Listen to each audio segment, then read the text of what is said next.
সবাইকে স্বাগত জানাচ্ছি আজকের পত্রিকায়। আপনারা জানেন যে আমরা নিয়মিত স্বাস্থ্য বিষয়ক একটা অনুষ্ঠান করি।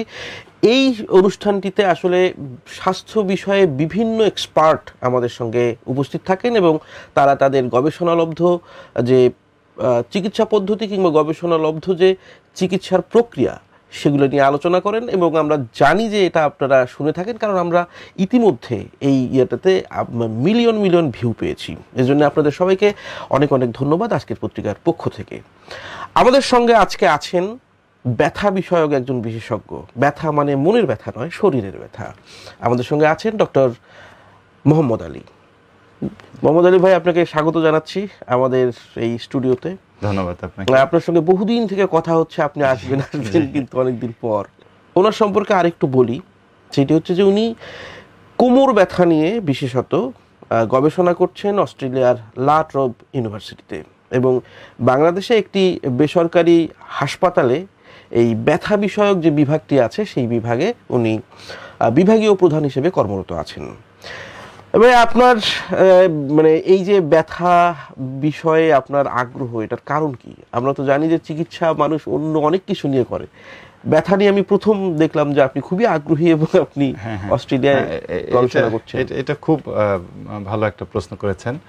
আমি আসলে অনেক বিষয়ে কাজ করার সুযোগ পেয়েছি জীবনে, পাবলিক হেলথ নিয়ে এবং অন্যান্য বিষয় নিয়েও কাজ করার সুযোগ পেয়েছি, কিন্তু আমি ব্যথা বিষয়ে আগ্রহী হয়েছি এই কারণে যে একটা ক্রনিক পেইনের পেশেন্ট যে কি পরিমাণ সাফার করে এটা আসলে অবর্ণনীয়। এটা যে রোগীগুলা আছেন তারাই বলতে পারবেন যে কি পরিমাণ রোগী এখানে সাফার করে।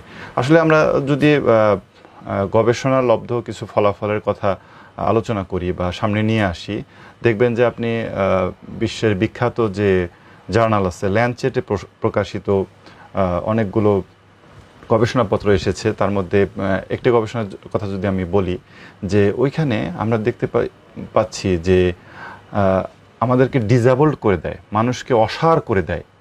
এমন মানে 10টা যদি রোগের লিস্ট করা হয়, তার একদম প্রথম ধাপে থাকে কোমর ব্যথা। এটি একটি আশ্চর্য বিষয়।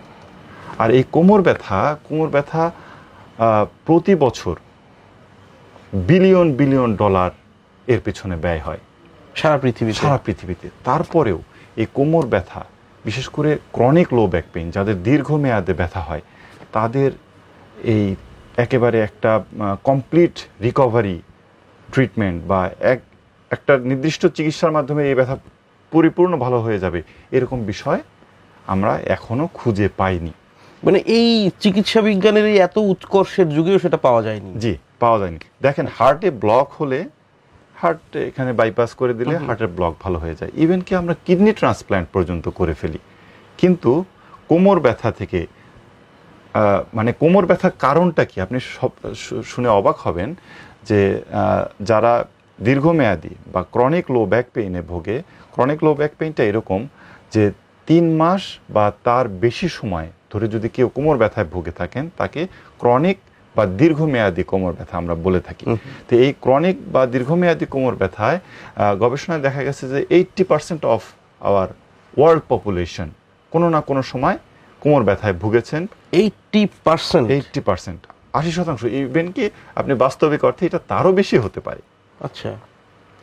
এবং খুব দুর্ভাগ্যজনক বিষয় হলো, এই যে 80% মানুষ কোমর ব্যথায় ভুগছেন, তার মধ্যে যারা ক্রনিক বা দীর্ঘমেয়াদী কোমর ব্যথায় ভোগেন, তাদের 90%ই কোনো কারণ খুঁজে পাওয়া যায় না এই কোমর ব্যথাটা। অদ্ভুত তো বিষয়টা, সত্যি অদ্ভুত লাগলো, সত্যি অদ্ভুত। আপনি দেখে থাকবেন অনেক সময় অনেক চিকিৎসক বা চিকিৎসা পেশাজীবীরা বলে থাকেন যে আপনার পিএলআইডি হয়েছে বা ডিস্ক বের হয়ে গেছে, এর জন্য কোমর ব্যথা হচ্ছে। আচ্ছা। কিন্তু এই নিয়ে বিশদ গবেষণা হয়েছে, অনেক বড় বড় গবেষণা হয়েছে। র্যান্ডমলি অনেকের এমআরআই করে দেখা গেছে তাদের কোমরে পিএলআইডি আছে, কিন্তু ওনার কোমর ব্যথা নেই। আবার অনেকের কোমর ব্যথা আছে, তার পিএলআইডি নেই। আচ্ছা। আবার অনেকে বলে যে হাড় ক্ষয় হয়ে গেছে, হাড় বেড়ে গেছে।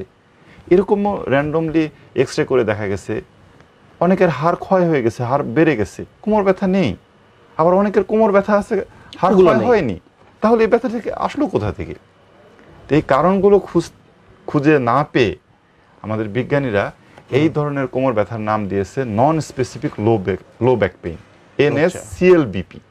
এর একটা নামই আছে, কারণ খুঁজে পাওয়া যায়, কারণ খুঁজে পাওয়া যায় না। আসলে একটা অদ্ভুত। তো এই জন্য এই কোমর ব্যথার উপরে বিশদ গবেষণা হচ্ছে। এই গবেষণাগুলো খুবই হাই কোয়ালিটির। আসলে তো গবেষণা অনেক রকমের হয়, আপনি লো কোয়ালিটি থেকে মিডিয়াম কোয়ালিটি, হাই কোয়ালিটির গবেষণা হয়। যে গবেষণাগুলো খুব ভালো কোয়ালিটির হয় সেগুলো সাধারণত একেবারে টপ কোয়ালিটির যে মেডিকেল জার্নাল আছে, মানে ল্যান্ডচেট, এসব জায়গায় প্রকাশিত হয়, বা নেচার, ল্যান্ডচেট, BMJ এসব জার্নালে প্রকাশিত হয়। তো সেসব জার্নালের প্রকাশিত তথ্য ঘেটে দেখা গেছে যে এটা আসলেই একটা খুব জটিলতর অসুবিধা, এবং এটার জন্য একটা কমিউনিটিভ অ্যাপ্রোচ, মানে সমন্বিত একটা চিকিৎসা ব্যবস্থা বা অ্যাপ্রোচ দরকার হতে পারে।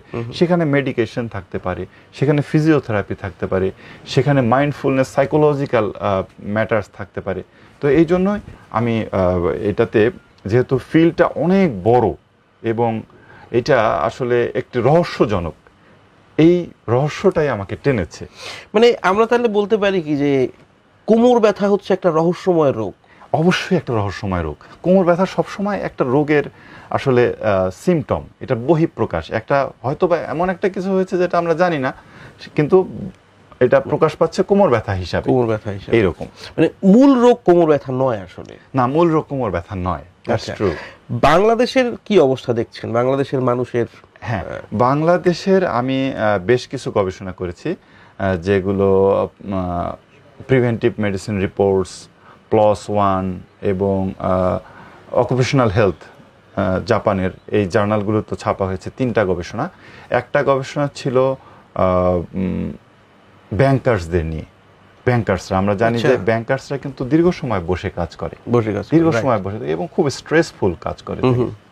তো সেখানে আমরা দেখেছি যে প্রায় মোর দ্যান 50% ব্যাংকার্স কোমর ব্যথা কমপ্লেইন করেছে গত 1 মাসের, মানে 1 মান্থ প্রিভ্যালেন্স।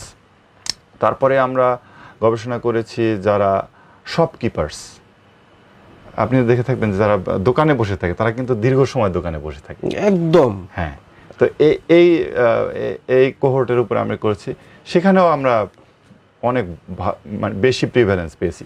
আর সম্প্রতি যেটা আপনার সাথে কথা হচ্ছিল যে আমি বাইকার্সদের উপরে এটা করছি। আমাদের দেশে কিন্তু প্রচুর পরিমাণ বাইকার্স এবং বাইক লাভার আপনি পাবেন, প্রচুর বাইকার্স আছে। তো সেখানে আমরা 60%-এরও বেশি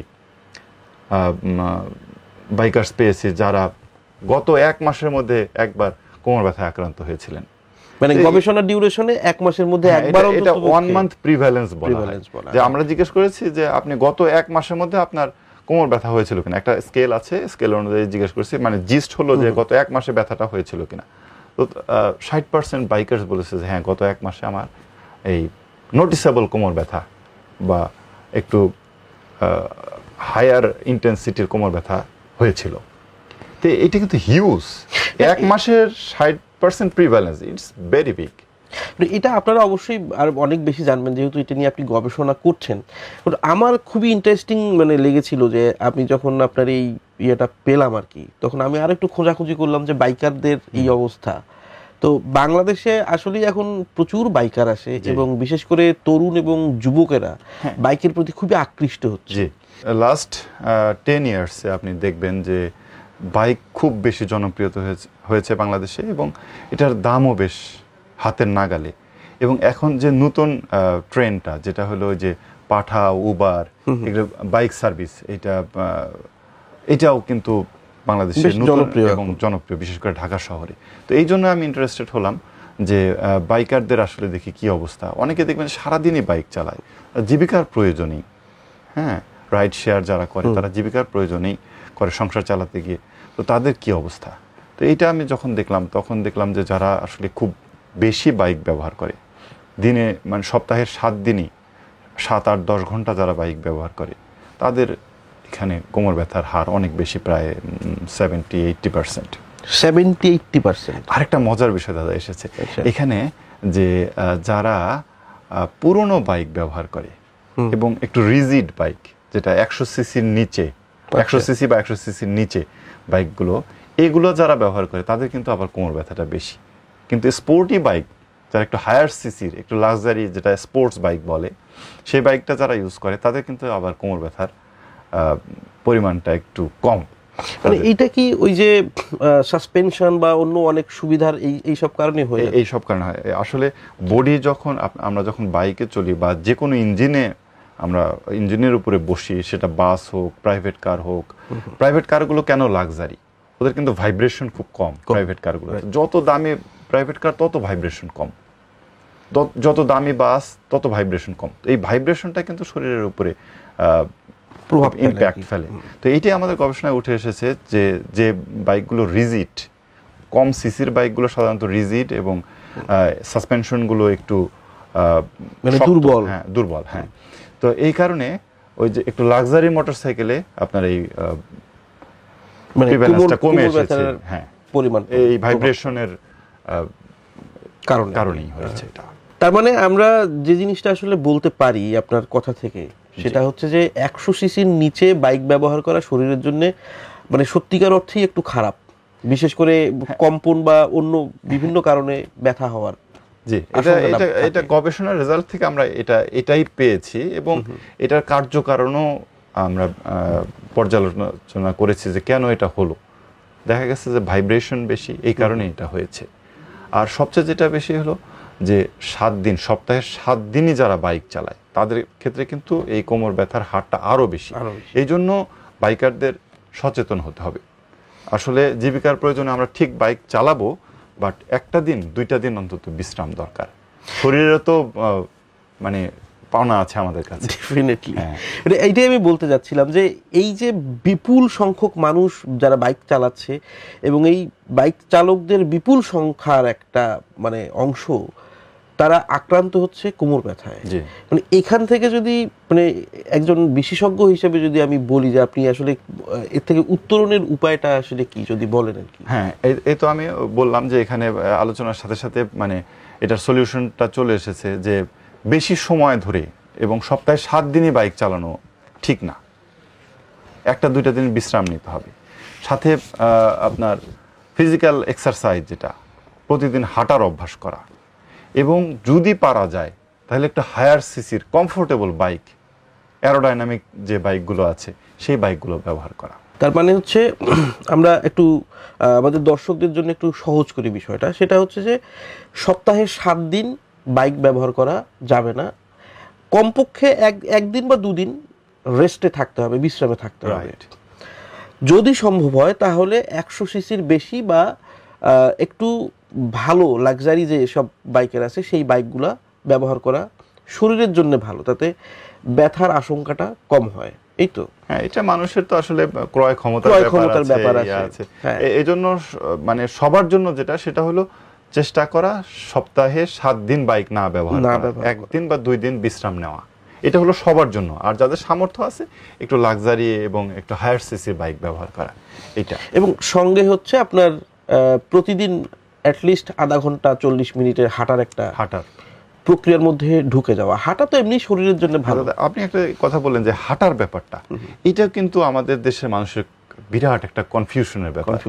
আপনি দেখবেন যে হেঁটে কাজ করে, এই ধরেন ব্যাংকের মধ্যে সে অনেক হাঁটাহাঁটি করে, তখন যদি তাকে হাঁটার কথা বলা হয়, বলে আমি তো অনেক হাঁটি, কিন্তু এইটা কিন্তু ক্যালোরি লস করে না এবং হার্টবিট কিন্তু বাড়ায় না। এই ধরনের হাঁটতে হবে আপনার ডায়াবেটিক স্টাইলের যে হাঁটাটা, দ্রুত লয়ে হাঁটতে হবে, ঘন্টায় 5 কিলোমিটারের বেশি স্পিডে হাঁটতে হবে, জগিং করতে হবে, মানে যাতে শরীর আসলে কোনো না কোনো ভাবে এটার ভিতরে স্টিমুলেটেড হয়। হ্যাঁ, স্টিমুলেটেড হয় এবং হার্ট রেটটা 120-এর উপরে উঠে যায়।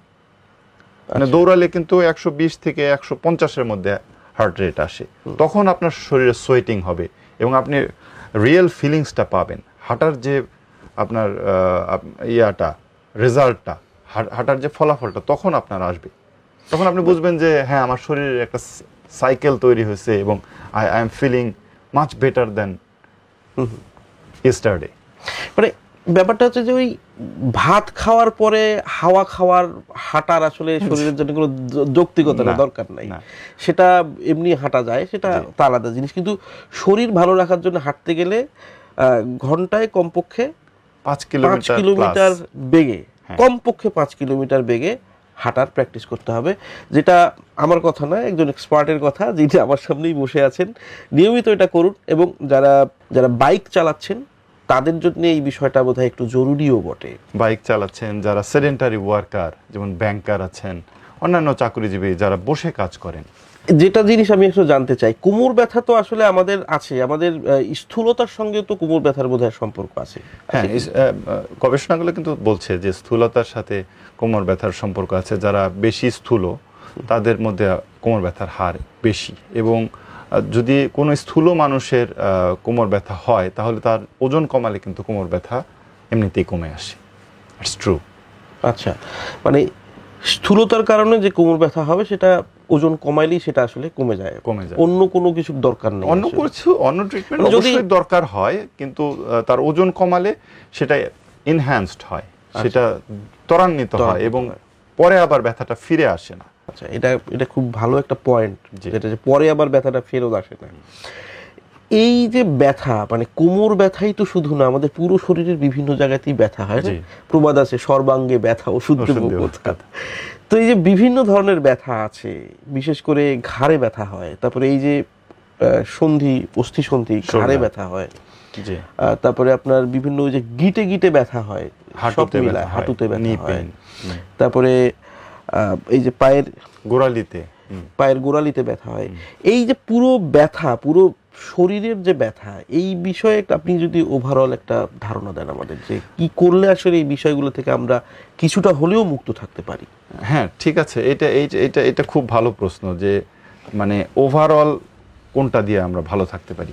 এখানে আপনি যেটা বললেন প্রথমে, যে ওজনটা একটা ইম্পর্টেন্ট জিনিস। তারপরে ফুড ইনট্যাক্ট, একদম ছোটবেলা থেকে যাদের আপনার একেবারে দুধ খাওয়ার অভ্যাস নেই, কাউ মিল্ক, বোভাইন মিল্ক যেটাকে বলি আমরা, সেটা খাওয়ার অভ্যাস নেই, তার মানে দেখবেন যে বোভাইন মিল্ক তারা খেতে চায় না, গুঁড়োর দুধ বা এই ধরনের, এটা একটা বদ অভ্যাসের মতো প্রসেসড ফুড খাইতে চায়, তাদের ক্ষেত্রে কিন্তু দেখা যায় যে এরা বেশি কমপ্লেন করে থাকে। এবং এদের অস্টিওআর্থ্রাইটিক চেঞ্জগুলো হাঁটুতে বলেন, কোমরে বলেন, নেকে বলেন বা পায়ের গোড়ালিতে বলেন, তাদের কিন্তু বেশি হয়। আরেকটা হলো মানে সেডেন্টারি লাইফস্টাইল। এই যে আমাদের জীবনটা একেবারে ঘরের মধ্যে, চার দেয়ালের মধ্যে বন্দি হয়ে গেছে, এইটা কিন্তু বড় ধরনের প্রভাব ফেলে। আপনি দেখবেন যে আমাদের অ্যানসেস্টর, আমাদের যে পূর্ববর্তী পূর্বপুরুষ যারা ছিলেন, তাদেরকে আপনি দেখেন 200-300 বছর আগে তারা কি করতেন। তারা পাথর ছুঁড়ে শিকার করতেন, বর্ষা ছুঁড়ে শিকার করতেন, সারাদিন ছুটোছুটি করতেন, সারাদিন দৌড়াদৌড়ি করতেন। আমাদের জেনেটিক্যালি কিন্তু আমরা ছুটোছুটি প্রবণ এবং শারীরিক কাজকর্ম প্রবণ মানুষ, প্রাণী হিসেবে আমরা এইটা। কিন্তু আমরা এখন কি করছি, কম্পিউটার, মোবাইল এগুলো হওয়ার কারণে আমরা একেবারে বসে পড়েছি। এইটা কিন্তু এই সর্বাঙ্গে ব্যথার একটা অন্যতম প্রধান কারণ। আরেকটা আছে যে সূর্যের আলোতে বের না হওয়া। সূর্য কিন্তু জীবন সৃষ্টি করে এবং জীবনকে প্রস্ফুটিত করে। মহান সৃষ্টিকর্তা জীবন সৃষ্টি করে দিয়েছেন, সূর্য এটাকে প্রস্ফুটিত করেছে। আমরা কিন্তু সূর্যে বের হই না, চার দেয়ালে যেহেতু বন্দী হয়ে গেছি। রোদ পোহাতে, সূর্যের আলোতে, স্কিনে সূর্যের আলো লাগানোর অভ্যাস করতে হবে। তাতে হবে কি, ভিটামিন ডিটা আমাদের শরীরে ঠিক মতো আসবে এবং প্রাকৃতিকভাবে, এবং এই ব্যথা বেদনাগুলো সামগ্রিকভাবে অনেকটা দূরে থাকা যাবে। এই যে সূর্যের আলো মানে গায়ে লাগানো, এটার নিয়ে অনেক ধরনের মানে কনফিউশন আছে আর কি, সকালে না দুপুরে না বিকেলে, এই ধরনের। আসলে আদর্শ সময় কোনটা, কোন সময়ের সূর্যের আলো আমি শরীরে লাগাবো? Excellent question. এই প্রশ্নটা আমি মানে যাকেই সূর্যের আলো লাগাতে বলি সবাই করে, এবং আমাদের বিরাট একটা কনফিউশনও এখানে আছে, যে হয়তো বা সকালের মৃদু আলো বা বিকালের মৃদু আলো মনে হয় ভিটামিন ডি বেশি তৈরি করে। না, এইটার একেবারে সূত্র হলো, সূর্য যত কাছে থাকবে তত বেশি ভিটামিন ডি তত দ্রুত তৈরি হবে। কিন্তু আবার টলারেবিলিটির ব্যাপার আছে, অতি বেগুনি রশ্মির মাধ্যমে তো ভিটামিন ডি তৈরি হয়, টলারেবিলিটি, আবার ত্বকের ক্ষতির ব্যাপার আছে। এই কারণে মৃদু আলো যদি বেশি সময় ধরে নেওয়া যায়, আপনি যদি মৃদু আলো নেন, সকাল দুপুর হচ্ছে এই সময়টাতে যদি রোদ পোহান, তাহলে ডেইলি 30 মিনিট থেকে 1 ঘন্টা যথেষ্ট। ধরুন যে আমি 10টা থেকে 12টা এই টাইম স্প্যান যদি ধরি, এই টাইম স্প্যানে আমার 30 মিনিট 30-40 মিনিট রোদে সর্বোচ্চ 1 থাকলে ঘন্টা এনাফ।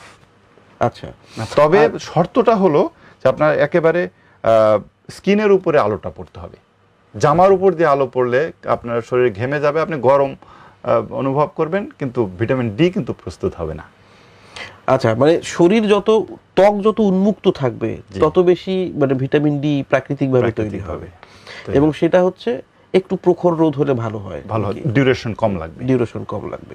ওকে, এটা মানে খুবই কনফিউশন হয়। যে কোনো রোদে আপনি দাঁড়াতে পারেন, হালকা রোদে দাঁড়াবেন আপনি বেশি সময়, আর প্রখর রোদ যদি হয় কম সময়, 20 মিনিট 30 মিনিট যথেষ্ট। তার মানে কি, তার মানে এই যে ব্যথার কথা আমরা বলছি, সর্বাঙ্গের যে ব্যথা, এই ব্যথা প্রশমন করার জন্য বা নিরাময় করার জন্য আসলে অনেক বেশি খরচের তো বোধহয় দরকার নাই, আসলে অভ্যাস পরিবর্তনই যথেষ্ট। আচ্ছা, অভ্যাস পরিবর্তনই যথেষ্ট। এই জিনিসটা একটু ব্যাখ্যা করেন। এটা প্রিভেন্ট করার জন্য এই তো বললাম যে রোদে যাওয়ার অভ্যাস তৈরি করা, সুষম খাদ্যাভ্যাস তৈরি করা, হাঁটতে যাওয়ার অভ্যাস তৈরি করা, সকালে ঘুম থেকে ওঠার অভ্যাস তৈরি করা, এগুলোই তো যথেষ্ট। মানে ব্যথা নিরাময়ের জন্য। ব্যথা নিরাময়, আপনার শরীর ভালো থাকলে ব্যথা নিরাময়, মানে ব্যথা হবে না, প্রিভেন্ট করবে। আর যার ব্যথা হয়ে গেছে, যে অলরেডি কোমর ব্যথা, ঘাড় ব্যথা বা শোল্ডার পেইন, নি পেইন, এগুলোতে যারা যে অলরেডি আক্রান্ত, তাদের ক্ষেত্রে কিন্তু আপনাকে কারণ নির্ণয় করতে হবে, ঠিক কোন কারণে তার ব্যথাটা হচ্ছে, তারপর চিকিৎসা। এইখানে আপনার যারা ব্যথার রোগী, তারা খুব বেশি যে মানে খুব ভালো উপকার পাবে রোদে গেলে বা হাঁটাহাঁটি করলে, করলে, আগে কারণটা নির্ণয় করে ট্রিটমেন্টটা করতে হবে, এবং ব্যথাটা যাতে ফিরে না আসে সেই কারণে লাইফস্টাইল চেঞ্জ করতে হবে। প্রিয় দর্শক, ডক্টর মোহাম্মদ আলী এতক্ষণ যা বললেন সেটা আসলে আমাদের জীবন যাপনের সঙ্গে যুক্ত। ব্যথা বা অন্য রোগ তো আসলে শরীরে হতেই পারে, সেটা মানে আমরা ঠেকাতে পারবো না, কিন্তু সেগুলা থেকে একটু নিরাপদ থাকা যায়, একটু দূরে থাকা যায়, এবং সেটা করার জন্য লাইফস্টাইল পরিবর্তনটা জরুরি। আপনারা শুনলেন, এই পুরো ভিডিওটা যদি আপনারা দেখেন তাহলে আমার মনে হয় যে আপনারা একটা ধারণা পেয়ে যাবেন যে কি করতে হবে আপনাদের সুস্থ থাকার জন্য, বিশেষ করে ব্যথা থেকে সুস্থ থাকার জন্য। মোহাম্মদ আলী ভাই, আপনাকে অনেক ধন্যবাদ আমাদের স্টুডিওতে আসার জন্য এবং সময় দেওয়ার জন্য। আপনাকেও ধন্যবাদ, আজকের পত্রিকাকে অনেক ধন্যবাদ আমাকে ইনভাইট করার জন্য। আপনারা সবাই আমাদের সঙ্গে থাকবেন, এবং এরকম আরও অনেক অনেক স্বাস্থ্য বিষয়ক টিপস, ভালো থাকার টিপস, জীবনযাপনকে আরও উৎকর্ষে নিয়ে যাওয়ার টিপস পাবেন আমাদের কাছ থেকে। সঙ্গে থাকুন।